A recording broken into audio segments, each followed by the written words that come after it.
I don't know, I'm just curious about it. I'm curious about it. It's never, I mean, it's in my head 24/7. There's nothing else I can think of. I don't think about nothing else. And that's it, I'm just curious. Curiously fascinated with it, and I can't stop thinking about it. Everything I do in my life is related to this. I don't do nothing else if it's not got to do with fighting. You know what I mean? And that is why, you know what I mean? To be truly good at something, all you've got to do is show up. Is that not unhealthy? I don't know. Do I look unhealthy? Take a look at this physique. I'm in phenomenal shape, in body and mind. To me, what's unhealthy is living an unhealthy life. To me, what's unhealthy is getting up and going through the same day, every day of your life, 9 to 5, in an office or in a... You know, that's unhealthy. That beats your mind. I don't work. I love what I do, and that's why I'm doing what I love. You know what I mean? That's why it's become a career for me, because I love it. I love what I do. So I don't think it's unhealthy. I feel good in my mind. I mean, it's my life. I'm enjoying the fruits of my hard work. Nobody works harder than me inside the octagon, outside the octagon. I am a workhorse, so I'm going to enjoy the benefits of this life. I'm going to get myself a big mansion in Las Vegas. I'm going to get the soft top cars. I'm going to bring my whole team out. I'm going to spoil them and give them this life. Big steaks that size, we're eating every single night each. We're eating good, we're living good. It's human nature. Some people will sit and take positivity from that. They will look at that and take inspiration and inspire. It will inspire them to go and push for that. Others will shell up and critique it and be negative towards it. But one thing is for sure, those people will stay where they are. The people who take inspiration from it will rise up and also one day experience that life. So this is human nature. Some go one way, some go the other way. But I am enjoying my money, my hard-earned money that I have dedicated my life to. I was always getting pestered. What are you doing with your life? Are you doing this, doing that? They didn't know what it was. They didn't know what MMA was. They didn't know what none of this. They didn't know I could make a career out of it. As far as they were concerned, my man Dan talking about. As far as they were concerned, I was just getting into a cage and fighting with some other guy. They didn't know nothing about it. No one did really, but I knew. You know what I mean? I knew. But and then I ended up getting a trade just to keep them quiet.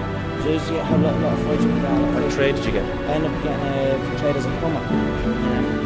Literally opened the back house in Order and we call now. And funny enough, that site is one of the biggest sites in Europe. Kiltina, right at that skiing place.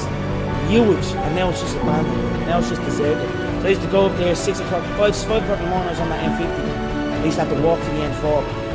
About half an hour from my house, wait for some Limerick guy that I didn't even know. He'd drive on the M4 and I had to flag him down.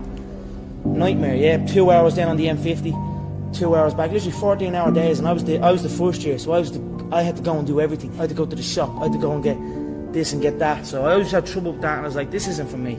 This is not for me. How long did you last? I lasted 18 months doing it. But it was tough, you know. It wasn't the life for me, you know what I mean. And then John said, because I was training with John as well at the time, and then John got in touch and says, I have a show. I'm running a show. I'd like to fight on it. And then that was it. I just packed it in, didn't show up. My dad used to come in and punch the head on me and like try and drag me out of bed, and I just wouldn't go. You know what I mean? I had an uproar for a good few years when I'm over, but and that was it. I believed in it. I had very few people who told me that. I had a small group of people that would tell me something like that. Other than that, it was just me telling myself. So if someone came up to me and told me that all the way back then, I'd say you're damn right. I don't know how you do it. You seem immune to pressure. You got an entire nation on your shoulders, and you rise above it once again. Yeah, I don't just knock them out. I picked around John. Yeah, I said this. I'm sure you're probably all thinking in your head, this guy is talking absolute dribble. He's not going to do what he says he's going to do. You're probably all sitting there thinking that. But now here we are again, and I've done what I said I was going to do. I feed off this. I love this stuff. This is what gives me energy. Saying I'm gonna do something, putting it out there for the world to see, and then going out and doing it. There's no better feeling in the world than that. And it's as easy as that. Say what you're gonna do, and go and do it. When you're chasing your dream and when you're working hard, chasing something you love and completely dedicated, it just happens. You can't really notice it. You know, even still to this day, I'm in an amazing position in my life. Somebody said to you, you'll have or you'll be as successful as you are now, what would you had said back then? I believe you. That's what I would have said. Because I did believe. Yes.